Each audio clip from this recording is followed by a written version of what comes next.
भगवत गीता में श्री कृष्ण कहते हैं कि जो लोग आपसे जलते हैं उनसे घृणा मत करिए, क्योंकि यही तो वो लोग हैं जो स्वीकार कर चुके हैं कि आप उनसे बेहतर है। इंसान कितना ही अमीर क्यों ना बन जाए, तकलीफ बेच नहीं सकता और सुकून कभी खरीद नहीं सकता। जिसके साथ बात करने से ही खुशी दोगुनी और दुख आधा हो जाए, वही तो अपना है, बाकी तो बस दुनिया ही है। भाग्य कोई लिखा हुआ दस्तावेज नहीं है, इसे तो रोज रोज स्वयं ही लिखना पड़ता है। रिश्ता चाहे कोई भी हो, हरा उतना ही रखो जितना वह खुद हरा हो। हमारे नेत्र हमें केवल दृष्टि प्रदान करते हैं, परंतु हम कहां कब क्या देखते हैं वह हमारी मन की भावना पर निर्भर करता है। सुंदरता हो ना हो, सादगी होनी चाहिए, खुशबू हो ना हो, महक होनी चाहिए, रिश्ता हो ना हो, भावना होनी चाहिए, और मुलाकात हो ना हो, बात होनी चाहिए। यूं तो उलझे हैं सभी अपनी उलझनों में, पर सुलझाने की भी कोशिश हमेशा होनी चाहिए। घमंड और पेट जब ये दोनों बढ़ते हैं, तब इंसान चाहकर भी किसी को गले नहीं लगा पाता है। दुनिया में सबसे खुश वो लोग हैं जो ये जान चुके हैं कि दूसरों से किसी भी तरह की उम्मीद करना व्यर्थ है। हम उनको ही रुलाते हैं जो हमारी परवाह करते हैं, हम उनके लिए ही रोते हैं जो हमारी परवाह नहीं करते, और हम उनकी परवाह करते हैं जो हमारे लिए कभी भी नहीं रोएंगे। कुछ लोगों को इज्जत रास नहीं आती, जब तक उन जैसा ना बन जाओ उन्हें समझ ही नहीं आती। कभी टूटते हैं तो कभी बिखरते हैं, विपत्तियों में इंसान ज्यादा निखरते हैं। रिश्ते ऐसे होने चाहिए जिन्हें निभाने के लिए कोई विधि विधान की जरूरत ना हो, और याद रखने के लिए तारीख या तिथि की जरूरत ना हो।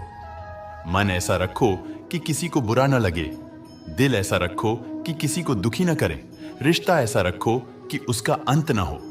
कोई भी व्यक्ति हमारा मित्र या शत्रु बनकर संसार में नहीं आता, हमारा व्यवहार और शब्द ही लोगों को मित्र और शत्रु बनाते हैं। चंदन का वृक्ष जहां भी होता है, वह दूसरे पौधों में भी सुगंध पैदा कर देता है। दूध की संगति से पानी का भी भाव बढ़ जाता है। इसी प्रकार हम जिसकी संगत में रहते हैं वैसे ही बन जाते हैं। एक समय की बात है, एक धनी सेठ था, उसके एक बेटा था। वो चाहता था कि बड़ा होकर उसका बेटा उसका कारोबार संभाले, लेकिन एक दिन सेठ को पता चला कि उसका बेटा गलत संगत में पड़ चुका है और उसका उठना बैठना गलत लोगों के साथ है। सेठ के लाख समझाने पर भी और मना करने के बाद भी उसका बेटा उसकी बात नहीं मानता था। जब वह अपने बेटे को डांटता तो उसका बेटा उसे कहता था कि किसी के साथ उठने बैठने से कोई बिगड़ नहीं जाता। एक दिन सेठ को ऐसे ही बैठे हुए एक युक्ति सूझी। वह बाजार गया और बाजार से कुछ सेब लेकर आया। इन सब सेब के साथ एक सड़ा हुआ सेब भी लेकर आया। सेठ ने उन सेबों को 2 बराबर हिस्सों में बांटकर 2 अलग अलग थैलों में डाल दिया। फिर उसने अपने बेटे को बुलाकर कहा, इन दोनों थैलों को अलग अलग जगह पर रख दो। बेटे को कुछ समझ नहीं आया। तभी सेठ ने अलग से लाया हुआ सड़ा हुआ सेब निकाला और एक थैले में डालते हुए कहा कि यह सेब थोड़ा सा सड़ा हुआ है, लेकिन बाकी के सेब तो सही है, इस थैले में इसको डाल देता हूं। अगले ही दिन सेठ ने अपने बेटे से कहा, जाओ वो दोनों थैले लेकर आओ।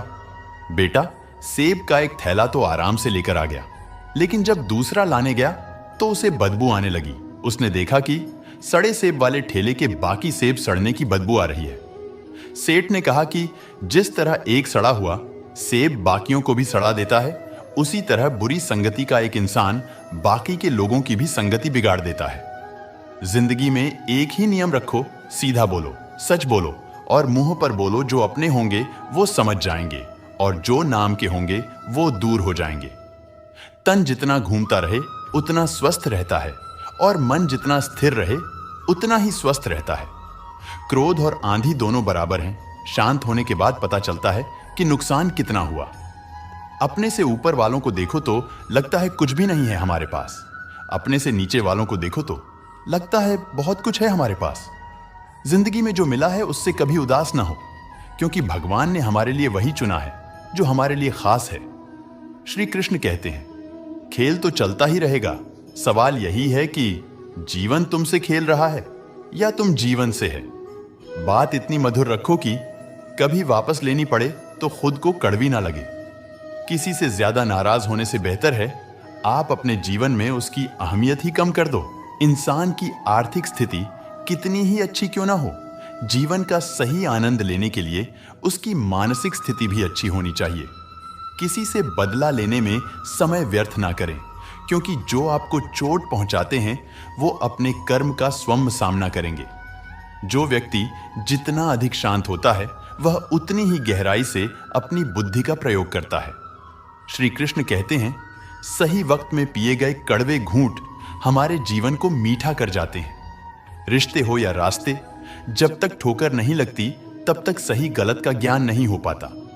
घमंड ना करो अपने रूप और रुपयों पर, क्योंकि मोर को भी उसके पंखों का बोझ कभी उड़ने नहीं देता। जिंदगी में कभी भी अपने किसी हुनर पर गुमान मत करना, क्योंकि पत्थर जब पानी में गिरता है तो अपने ही वजन से डूब जाता है। कष्ट में डालने वाले तो कई खड़े होंगे, पर जो आपका साथ देगा वो परमात्मा से भी बड़े होंगे। नोट इकट्ठा मत करिए, बदल जाते हैं। मित्र इकट्ठा करिए, पुराने भी चल जाते हैं। जिंदगी की कमाई दौलत से नहीं नापी जाती। अंतिम यात्रा की भीड़ बताती है कमाई कैसी थी। बहुत बोलने वाला इंसान अगर चुप हो जाए तो समझ लेना कि चोट बहुत गहरी लगी है। श्री कृष्ण कहते हैं, जिंदगी में हमेशा सबकी कमी बनो, पर कभी किसी की जरूरत नहीं है, क्योंकि जरूरत तो हर कोई पूरी कर सकता है, पर किसी की कमी कोई पूरी नहीं कर सकता। कुएं में उतरने वाली बाल्टी यदि झुकती है तो भरकर बाहर आती है। जीवन का भी यही गणित है, जो झुकता है वह प्राप्त करता है। दादागिरी तो हम मरने के बाद भी जरूर करेंगे। लोग पैदल चलेंगे और हम कंधों पर। भाग्य का लिखा कोई नहीं छीन सकता। अगर हो विश्वास ऊपर वाले पर हो तो वो भी मिलेगा जो तेरा हो नहीं सकता। चेहरे के रंग देखकर दोस्त ना बनाना। दोस्तों तन का काला चलेगा, लेकिन मन का काला नहीं। स्मरण रखें, किसी को धोखा देना एक कर्ज है, जो आपको किसी और के हाथों एक दिन ब्याज सहित जरूर मिलेगा। जिसने पहला कदम उठा लिया है वो अंतिम भी उठा लेगा। कठिनाई पहले में ही है, अंतिम में नहीं। सुबह से शाम तक काम करके आदमी उतना नहीं थकता जितना क्रोध या चिंता में 1 घंटे में थक जाता है। सुख व्यक्ति के अहंकार की परीक्षा लेता है और दुख व्यक्ति के धैर्य की परीक्षा लेता है। दोनों परीक्षा में उत्तीर्ण व्यक्ति का जीवन ही एक सफल जीवन कहलाता है। कुदरत के फैसले पर कभी शक मत करना। अगर सजा मिल रही है तो गुनाह भी जरूर हुआ होगा। यदि सब कुछ खोकर भी आप में कुछ करने की हिम्मत बाकी है तो समझ लीजिए आपने कुछ खोया ही नहीं। रद्दी तक तोली जाती है तराजू में। बिकने से पहले अगर कोई तुम्हें फर्क रहा है तो उसमें बुरा क्या है। अच्छे लोगों की संगत में रहिए, क्योंकि सुनार का कचरा भी बादाम से महंगा होता है। श्री कृष्ण कहते हैं, वृक्ष कभी इस बात पर व्यतीत नहीं होता कि उसने कितने पुष्प खो दिए। वह सदैव नए फूलों के सृजन में व्यस्त रहता है। जीवन में कितना कुछ खो गया, इस पीड़ा को भूलकर क्या नया कर सकते हैं। इसी में जीवन की सार्थकता होती है। परवाह मत कीजिए कि कोई क्या कहता है, क्योंकि आपके घर के खर्च आपको ही उठाने हैं, लोगों को नहीं। जिस व्यक्ति को आपकी कदर नहीं, उसके साथ खड़े रहने से अच्छा है आप अकेले खड़े रहे। अगर तुम्हें कोई तकलीफ बताए तो उसे अच्छे से सुनना, क्योंकि तुम सिर्फ सुन रहे हो मगर वो महसूस कर रहा है। बुद्धि सबके पास है। चालाकी करनी है या ईमानदारी, ये संस्कारों पर निर्भर करता है। कोई कुछ भी बोले, स्वयं को शांत रखिए। धूप कितनी भी तेज हो, समुद्र नहीं सुखा सकते। श्री कृष्ण ने कहा है, खुशी के लिए काम करोगे तो खुशी नहीं मिलेगी, लेकिन अगर खुश होकर काम करोगे तो खुशी जरूर मिलेगी। श्री कृष्ण कहते हैं, भिक्षा पात्र तो भरा जा सकता है, परंतु इच्छा पात्र नहीं है। यदि आप में संतोष है तो आपके पास परम सुख है। एक बार की बात है, एक राजा अपने देश के पड़ोस में शेर के लिए निकला। उसने देखा वहां की धरती बहुत उपजाऊ थी, चारों ओर फसलें थे। राजा मन में सोचने लगा कि कितना अच्छा होता यदि वह सुंदर और उपजाऊ क्षेत्र उसके राज्य में होता और वह उसका मालिक होता। उसी देश में एक धनी व्यक्ति रहता था। वह अपने कार्य में इतना अधिक व्यस्त रहता था कि उससे बाहर निकलने और घूमने फिरने की भी फुर्सत नहीं मिलती थी। उसका लंबा चौड़ा कारोबार था, ढेरों नौकर चाकर थे। वह भी उस दिन सैर करने निकला। वहीं पर एक अत्यंत खूबसूरत महल बना था। धनी व्यक्ति सोचने लगा कि कितना सुंदर महल है, इसके बाहरी खंभे किसी बड़े कलाकार द्वारा बनाए प्रतीत होते हैं। काश अच्छा होता यदि वह उस मकान का मालिक होता।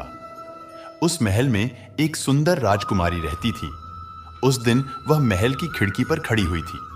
तभी घोड़े पर सवार एक सुंदर नौजवान उसने जाता हुआ देखा। राजकुमारी की इच्छा होने लगी, काश उसे भी ऐसा ही प्यारा नौजवान मिलता जिसके साथ वह विवाह करती। महल में एक कुत्ता रहता था। उसने महल के बाहर के कुत्तों को सड़क पर दौड़ते हुए देखा। वह सोचने लगा, कितना अच्छा होता कि वह भी आजाद होता। एक बरामदे में एक बिल्ली बैठी हुई धूप का आनंद ले रही थी। सर्दी की गुनगुना के रूप में उसे बहुत अच्छा महसूस हो रहा था। तभी उसके सामने से एक चूहा भागा और चूहे के पीछे दौड़ पड़ी, परंतु चूहा तब तक अपने बिल में जा चुका था। बिल्ली सोचने लगी कि कितना अच्छा होता यदि मैं ये चूहा पकड़ लेती, फिर बड़े आराम से इससे मार कर खाती।